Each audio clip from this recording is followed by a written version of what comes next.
Ya, insya Allah seperti itu untuk dari.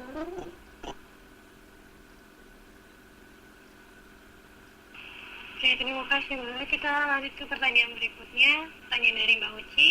Ada dua pertanyaan. Pertanyaan pertama, saya pernah membaca artikel tentang imunisasi secara Islam, yaitu dengan teknik dengan kurma. Bagaimana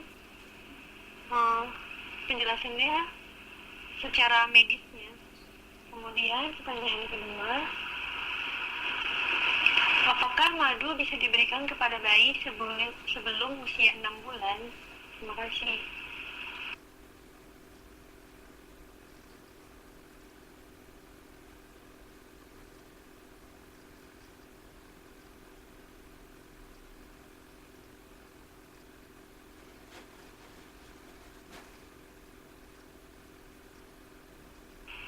Assalamualaikum Mbak Ruli.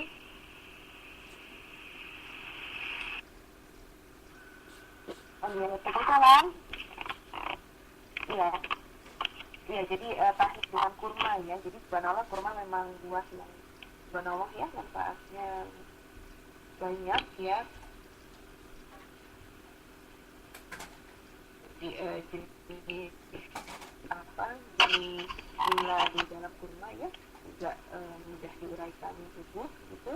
Jadi subhanallah keunggulannya sangat banyak. Ya, hanya memang untuk imunisasi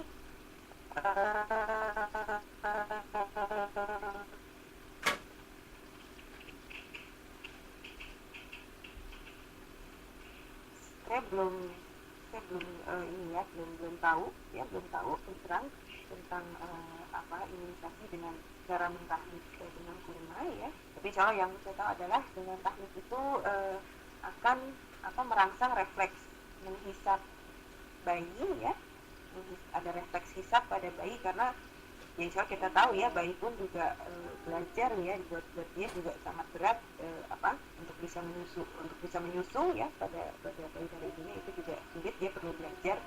Jadi subhanallah dengan adanya sunnah tahnik itu maka melatih ya melatih refleks menyusui bayi, merangsang saraf-saraf ya di sekitar tubuh apa di sekitar mulutnya maaf, jadi seperti itu. Akan hal ya itu ya kalau untuk imunisasi sendiri dengan cara itu saya belum tahu ya.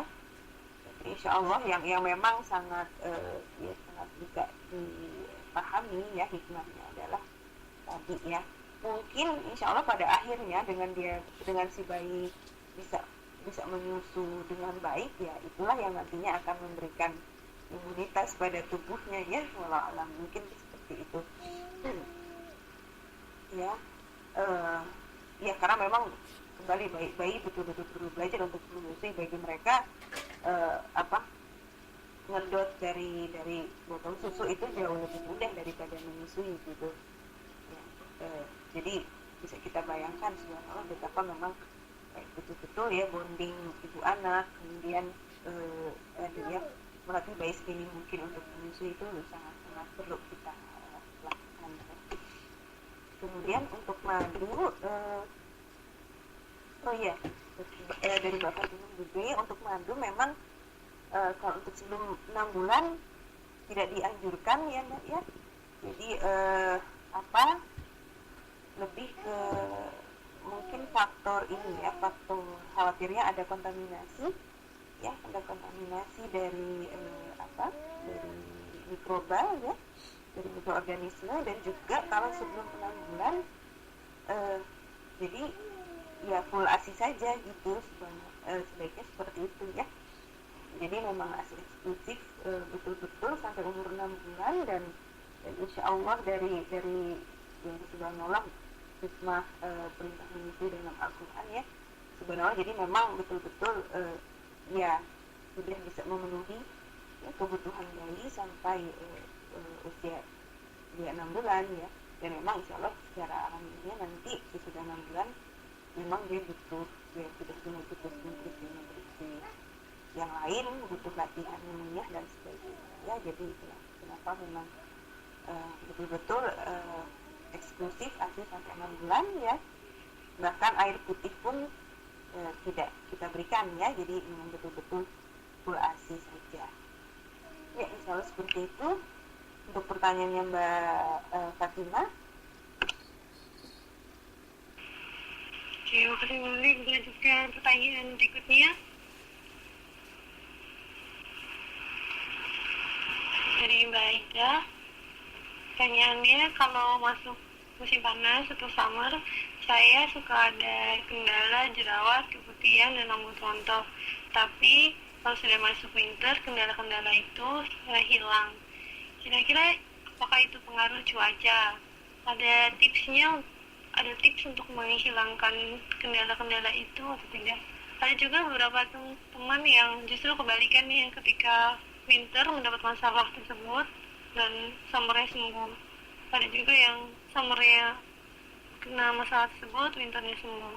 Ada tipsnya nggak Mbak kira-kira untuk mengatasi masalah seperti itu?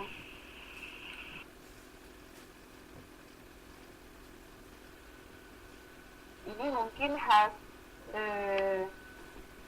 ini ya, khas artinya khas negara empat musim ya. Iya, jadi mungkin bisa di share atau dicari info di sana mungkin justru ya.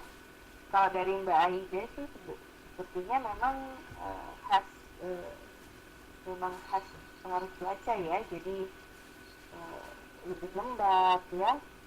Jadi kalau lihat di sini ya mungkin karena pengaruh cuaca yang lebih panas dan lembab ini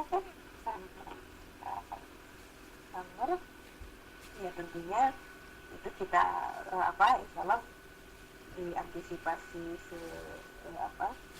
maksimalnya gitu ya. Mungkin kalau dirawat misalnya apakah ada saya kurang tahu juga ya, mungkin di sana ada sabun atau apa yang lebih pas misalnya ya untuk mengatasi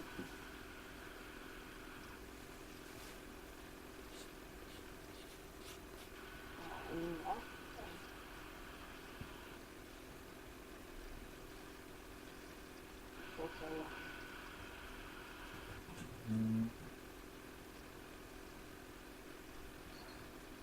Ya yang memang bisa lebih cocok untuk ini ya, untuk digunakan saat kalau dari biasanya mungkin kan share di antara temen ya, mungkin biasanya kalau yang sudah lebih lama ini ya, yang ini deh yang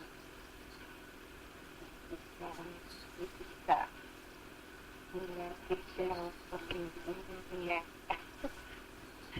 yang lebih pas untuk itu ya, atau pas pulang ke Indonesia bisa kita biasanya memang ada ini ya, kalau dari dokter kulit memang biasanya mereka bisa ini ya, bisa membuat bisa membuat racikan gitu ya, racikan yang memang biasanya lebih mereka nanti bisa sesuaikan gitu, mungkin memang ada bahan-bahan tertentu, jadi memang komposisinya beda gitu ya, misalnya pelembab yang yang kita pakai pas winter dengan pas summer gitu, memang sebenarnya berbeda ya. Mungkin kalau pas summer misalnya ada bahan-bahan yang anti pruritus misalnya ya, yang anti gatal yang ditambahkan misalnya seperti itu. Mungkin ada baiknya kalau ini ya, kalau pas pulang ya mungkin bisa konsul atau minta saran misalnya seperti itu. Demikian juga yang ini ya, demikian juga yang sebaliknya. Tapi kalau yang sebaliknya ya, kalau pas winter justru tadi ya gejala-gejalanya jerawat, rambut rontok, justru pas winter itu iya itu saya juga belum tahu. Kalau ya mungkin seperti Mbak Ai bilang di sini ya, mungkin sekali juga karena air panas ya. Jadi kalau kulit kita kering itu sebetulnya kan memang cenderung lebih mudah gatal ya. Jadi kalau kondisi kulit kering itu menyebabkan ya ada perubahan sifat ya di kulit kita ya, dan biasanya cenderung gatal misalnya, dan mandi tapi tadi bukan gatal ya, malah jerawat ya gitu ya mandi ya, atau rambut rontok juga bisa ya kan, bisa.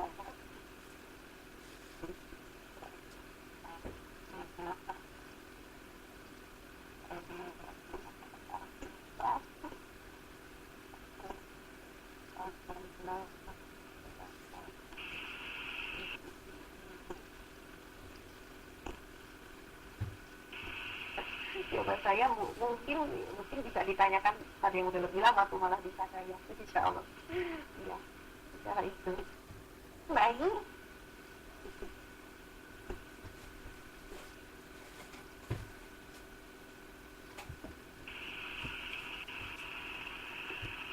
Oke, terima kasih Bu atas jawabannya. Ada pertanyaan lagi Mbak. Ini dari salah satu pendengar yang mendengarkan melalui radio pengajian.com. Pertanyaannya dari Ginta.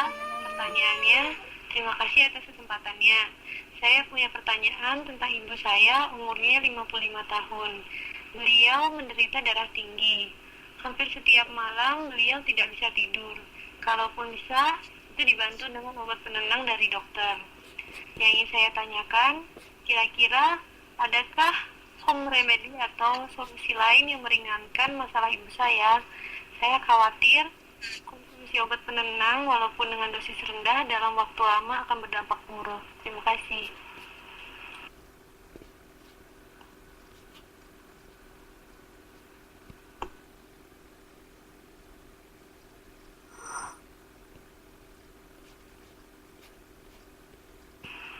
Assalamualaikum Mbak Ruli.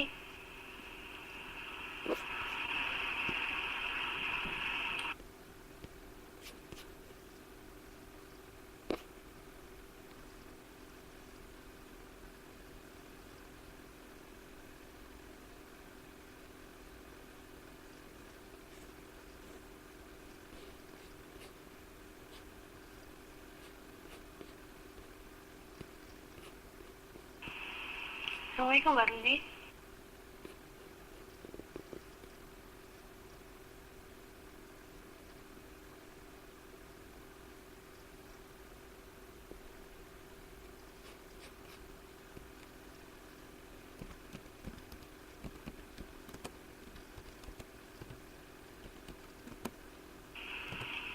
Assalamualaikum Mbak Ruli.